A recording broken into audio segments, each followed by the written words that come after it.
बात करेंगे सोहागपुर में होने वाले नगर परिषद के चुनाव को लेकर, जहां सुरक्षा की दृष्टि से किस प्रकार से कार्य किए जाएंगे और कौन सी पंचायतें, कितनी पंचायतें संवेदनशील होंगी, कितनी आदर्श होंगी, कितनी अति संवेदनशील होंगी, इस विषय पर चर्चा करेंगे।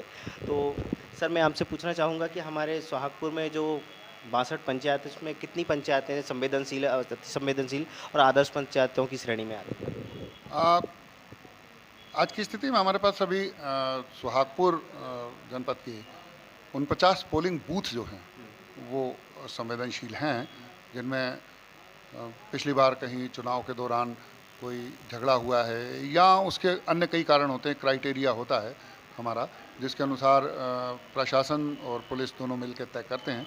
तो वो तय किया गया है कि जो संवेदनशील हैं उनको हम विशेष रूप से देखेंगे और उनको इस तरह से संवेदनशील के दायरे में लाए हैं।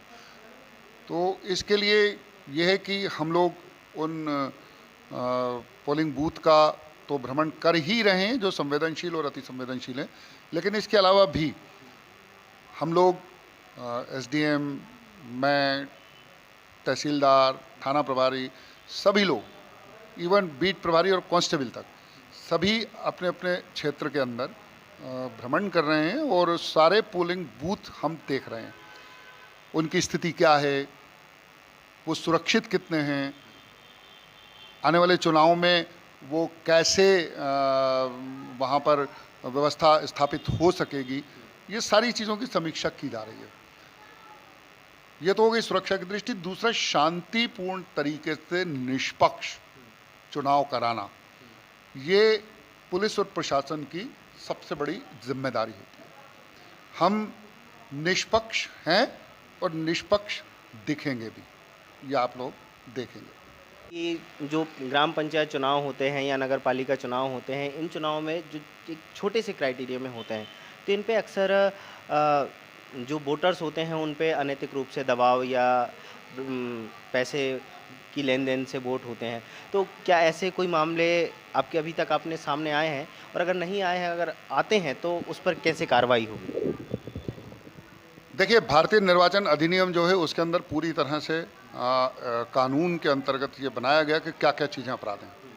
किसी भी मतदाता को प्रलोभन देना, उसके ऊपर दबाव बनाना, उसे मतदान न करने देना, बाहुबल दिखाना, ये सारा अपराध की श्रेणी में आता है।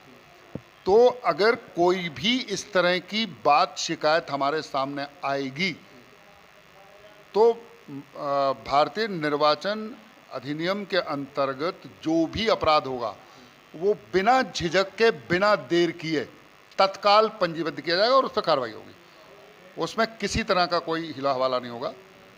कोई भी व्यक्ति बिल्कुल स्पष्ट ये संदेश जान ले कि अगर उसके द्वारा कोई भी अपराध किया जाता है निर्वाचन को लेकर, तो पुलिस और प्रशासन पूरी तरह मुस्तैद है और उसमें तत्काल कड़ी कार्रवाई की जाएगी। आपको रोकना या किसी भी तरीके से अवैध शराब को बंद करना, अवैध शराब पर कानूनी कार्रवाई करना आबकारी विभाग की जिम्मेदारी है, जो कि उनको करना चाहिए। परंतु अगर देखा जाए तो सोहागपुर की बात करी जाए तो कई गाँव में अवैध रूप से शराब बिक रही है और लोग खरीद रहे हैं और पी रहे हैं, जिसका परिणाम हम जब गांव में जाते हैं तो छोटी छोटी बॉटल कई ढेरों में देखने को मिल जाती है। तो इस पर आपके तरफ से क्या कार्रवाई की जाएगी?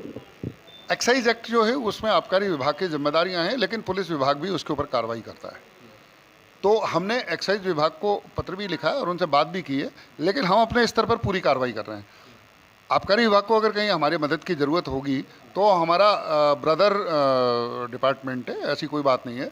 अगर उनको ज़रूरत होगी, जब आबकारी विभाग को अगर हमारी कोई ज़रूरत पड़ेगी, हम निश्चित रूप से उनके साथ खड़े हैं और उनकी पूरी मदद करेंगे, क्योंकि वो भी प्रशासन का एक अंग है।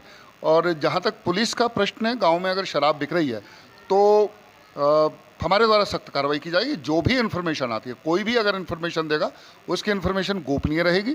वो मुझे बता सकते हैं, वो टीआई साहब को बता सकते हैं, वो बीट हवलदार को बता सकते हैं, किसी को भी बता सकते हैं, और उसके ऊपर निश्चित रूप से कड़ी कार्रवाई की जाएगी।